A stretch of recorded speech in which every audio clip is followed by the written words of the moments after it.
Olá, bem-vindos ao canal A Lei e o Testemunho. Tema de hoje, a alma. Depois da vinheta.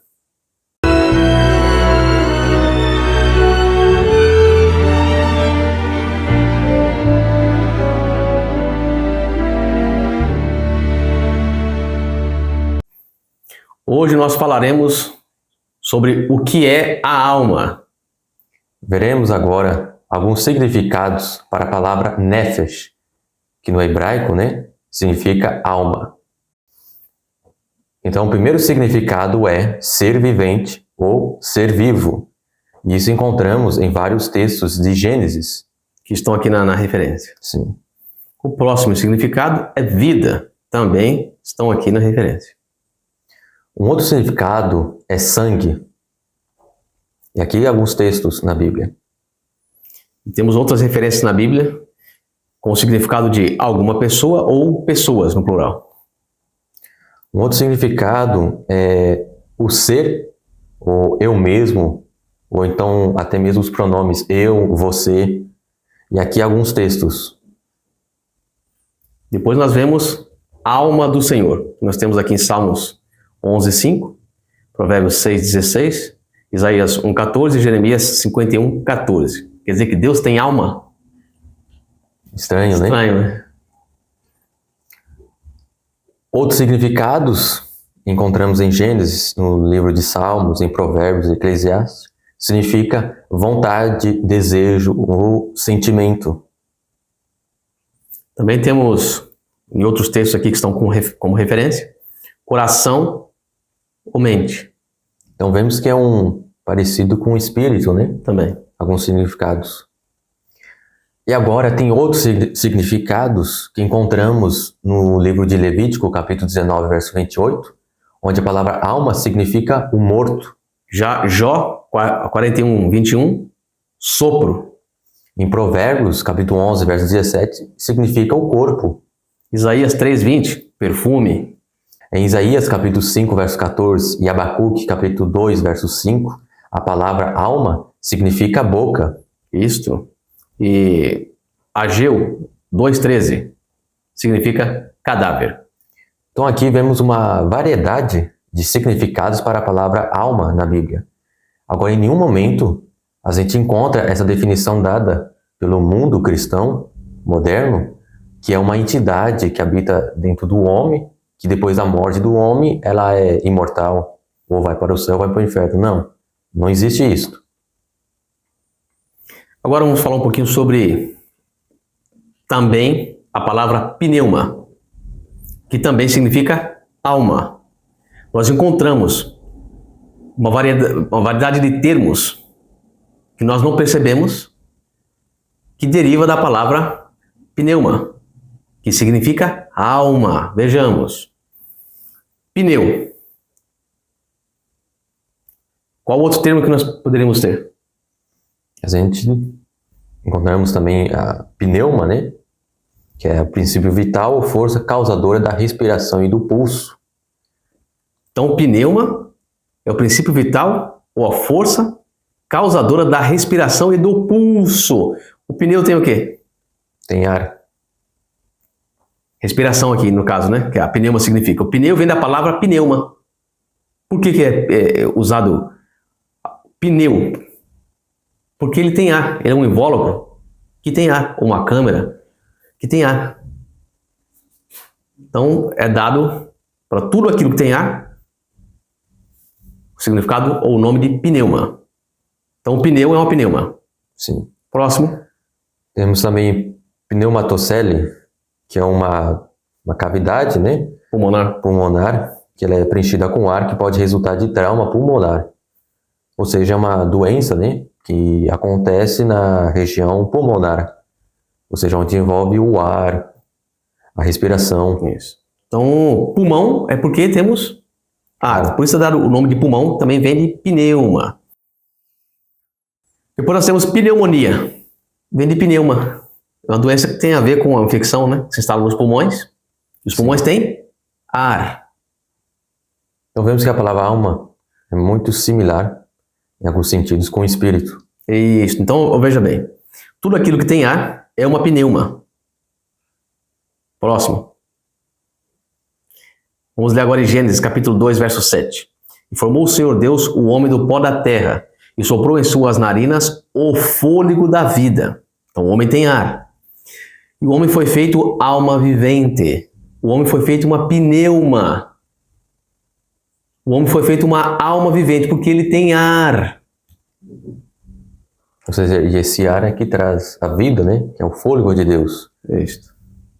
Então vemos aqui a montagem do ser humano, que é o pó da terra, juntamente com o fôlego de vida, que vem de Deus, E forma o homem, ou seja, a alma vivente. Então o homem é uma alma, ele não tem uma alma. Agora, o outro texto, em Eclesiastes capítulo 12, verso 7, mostra a desmontagem do homem. E nos diz: e o pó volte à terra como era, e o espírito volte a Deus que o deu. Ou seja, o pó, que o homem foi formado do pó da terra, volta ao princípio como ele era. Somente A decomposição humana. E o espírito é o fôlego de vida. Que volta a Deus. Foi ele quem deu. Porque a vida ela não foi criada. Nós temos vida derivada de Deus. Ele quem dá a sua vida a nós. Ele empresta a sua vida a nós. Nós somos uma extensão de sua vida. Isso. E ela tem que voltar para ele. Gênesis capítulo 2, versos 21 e 22. Então o Senhor Deus fez cair um sono pesado sobre Adão, e este adormeceu, e tomou uma das suas costelas, e cerrou a carne em seu lugar. E da costela que o Senhor Deus tomou do homem, formou uma mulher, e trouxe-a a Adão. Deus faz Eva de uma forma diferente, através da costela. Costela do próprio Adão. Próximo texto. Em Gênesis capítulo 3, verso 20. E chamou Adão o nome de sua mulher Eva, porquanto era mãe de todos os viventes. Ou seja, de toda a alma vivente. Eva, o significado dela é isso. Mãe de todas as almas viventes. Dos seres humanos, claro. Sim. Agora, em Gênesis capítulo 2, verso 19, temos também um relato a respeito dos animais. E nos diz: havendo, pois, o Senhor Deus formado da terra todo o animal do campo e toda a ave dos céus, os trouxe a Adão, para este ver como lhes chamaria. E tudo que Adão chamou a toda a alma vivente, isso foi o seu nome. Ou seja, os animais aqui são chamados de almas viventes. Porque também possuem O fôlego de vida. fôlego de vida, respiração, o ar, enfim. Ou seja, eles não têm uma alma, eles são uma alma como o homem. Próximo texto. Gênesis capítulo 2, versos 16 e 17. E ordenou o Senhor Deus ao homem, dizendo: de toda a árvore do jardim comerás livremente, mas da árvore do conhecimento do bem e do mal dela não comerás, porque no dia em que dela comeres, certamente morrerás. O interessante é que Deus fala ao homem, e o homem é uma alma vivente. Ou seja, aqui o texto diz: ordenou o Senhor Deus à alma vivente, que é o homem, no dia que dela comeres do fruto, certamente morrerás. A alma morrerá. Justamente. Então a alma morre, porque a alma é todo o ser humano. Sim. Próximo texto, Gênesis capítulo 17, verso 14. E o homem incircunciso, cuja carne do prepúcio não estiver circuncidada, aquela alma será extirpada, morreria, né? Sim. Do seu povo. Quebrou a minha aliança. A alma morre. Porque o sentido aqui é o ser todo. Em Ezequiel, capítulo 18, verso 20, a alma que pecar, essa morrerá. Está claro o texto. E agora, Salmo, capítulo 30, verso 3. Senhor, fizeste subir a minha alma da sepultura. Conservaste-me a vida para que não descesse ao abismo, não descesse à sepultura, à região do silêncio. Então Deus fez subir a alma dele da sepultura. O quê? O ser completo. Então vemos aqui que a alma, ela vai para a sepultura. Ela morre e vai para a sepultura, ou seja, é o ser completo. O próximo texto, em Mateus, capítulo 10, verso 28. E não temais os que matam o corpo e não pode matar a alma. Temei antes aquele que pode fazer perecer no inferno a alma e o corpo. Ou seja, a alma, ela também morre. ela perece. Então, a gente não deve ter medo dos homens, porque eles só podem tirar a nossa vida terrenal, né? Mas aqui está dizendo que matar a alma e o corpo. Deus também é aquele, né, que faz isso. Ou seja, é aquele que faz com que você pereça eternamente. Esse é o significado do termo alma usado aqui. Porque em Mateus, capítulo 10, verso 39, alguns versos depois deste versículo anterior, diz: quem achar a sua vida, ali o termo traduzido é alma, ou seja, quem achar a sua alma, perdê-la. E quem perder a sua alma por amor de mim, achá-la. Ou seja, mas aqui o texto está traduzido como vida, e está correto. Ou seja, então o versículo anterior, onde diz que não tem mesmo que matam um corpo e não podem tirar a vida eterna. Colocaram como alma. Deus fala, também antes aquele que pode fazer perecer no inferno a alma e o corpo, ou seja, a vida eterna e o corpo. Devemos temer a Deus que Ele pode tirar o teu direito de ter a vida eterna. Justamente. O termo usado aqui quer dizer isto. E agora em Marcos, capítulo 3, verso 4. E perguntou-lhes, é lícito no sábado fazer bem ou fazer mal? Salvar a vida, ou alma, né? Ou matar? E eles calaram-se. Então, o termo aqui usado era para alma, mas traduzido como vida. Não está errado. Então, vemos aqui que pode ser morta a alma. Sim. Em Tiago, capítulo 5, verso 21, saiba que aquele que fizer converter do erro do seu caminho um pecador, salvará da morte uma alma e cobrirá uma multidão de pecados. Vários textos que nós estamos lendo aqui que mostram que a alma perece, a alma morre. Que a alma significa o ser completo. Sim. Agora vamos estudar um pouco mais sobre o sono da alma. Em Jó capítulo 14, versos 10 e 12, nos diz: porém morto o homem é consumido. Sim, rendendo o homem o espírito, então onde está ele? Como as águas se retiram do mar e o rio se esgota e fica seco, assim o homem se deita e não se levanta, até que não haja mais céus, não acordará nem despertará de seu sono. Ou seja, rendendo o homem o fôlego de vida, onde está ele? O texto diz: o homem se deita e não se levanta, não acordará nem despertará de seu sono.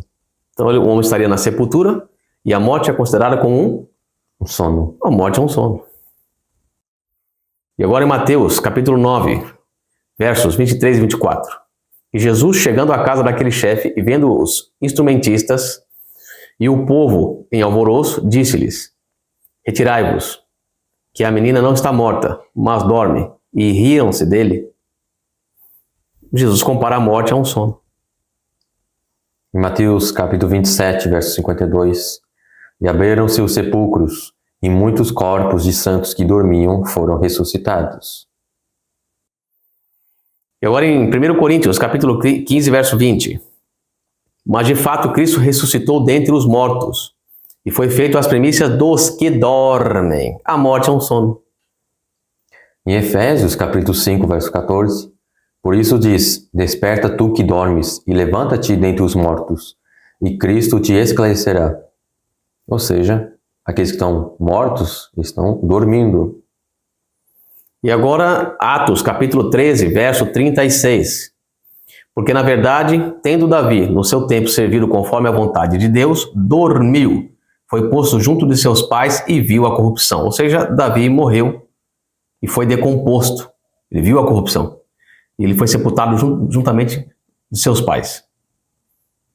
Em 1 Coríntios, capítulo 15, verso 6, depois foi visto uma vez por mais de 500 irmãos, dos quais vive ainda a maior parte, mas alguns já dormem também. Então aquela multidão que viu a Cristo ressurreto, uma parte morreu. E aqui a morte é um sono, eles dormem. E agora em 1 Coríntios, capítulo 15, 51. Eis aqui vos digo um mistério, na verdade nem todos dormiremos, mas todos seremos transformados. Aqui está claro, a morte é um sono.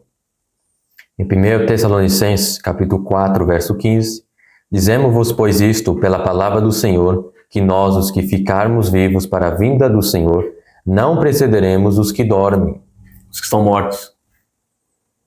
E agora em João, capítulo 11, dos versos 11 ao 14. Assim falou, e depois disse-lhes: Lázaro, o nosso amigo, dorme, mas vou despertá-lo do sono. Disseram, pois, os seus discípulos: Senhor, se dorme, estará salvo. Mas Jesus dizia isto da sua morte. Eles, porém, cuidavam que falava do repouso do sono. Então Jesus disse-lhes claramente: Lázaro está morto. Então, a Bíblia é clara que a morte é um sono sem sonhos. Agora, uma coisa interessante é que a palavra cemitério vem do latim coemiterium, do grego coemiterium, significa local de repouso, dormitório. E essa palavra vem do verbo koimão, que significa ponho para dormir. E interessante é que quem foi que deu este nome, cemitério, né, como nós conhecemos hoje. Então, a palavra cemitério foi dada pelos primeiros cristãos aos terrenos destinados à sepultura de seus mortos. Então, o significado é dormitório, local de repouso. Ou seja, a morte é um sono. Então vemos aqui que os cristãos primitivos conheciam sobre o estado dos mortos. Justamente. Então essa imagem aqui representa o homem antes de ser criado. Ou seja, estava tudo numa escuridão. Estava, como na Bíblia diz, um lugar de esquecimento. O homem ainda não tinha sido criado. Não havia lembranças, então. Depois vemos aqui que Deus nos forma, é a criação do homem. E o homem passa a existir. Sim. E aqui vemos que os nossos pais, Adão e Eva, pecaram. E agora eles vão receber a pena da sua rebelião, que é justamente a morte. Então, todos os seres humanos que pecaram, dessa sepultura. E o que vemos depois? Que volta no mesmo estado antes de ser criado. Volta para o primeiro estágio. Sem lembrança, sem sonho, sem sentimento, sem nada. Então, isto é o que a Bíblia ensina. A morte é um sono, sem sonhos, sem lembrança, sem nada. Está tudo no esquecimento. O homem está aguardando a volta de Cristo. Não existe esse negócio de sair alguma coisa do nosso corpo e continuar vivo, quer no céu, quer no inferno. O inferno, na Bíblia, significa sepultura. Então o homem jaz no inferno ali, ou seja, na sepultura, com a sua mente no esquecimento. Justamente. Esse é o estado do homem na morte. A alma morre. O homem é uma alma vivente. Ele não possui uma alma. E é isso que a Bíblia nos ensina. Então, nos aguardamos para um próximo estudo. Que Deus nos abençoe. Em nome de Jesus. Amém. Amém.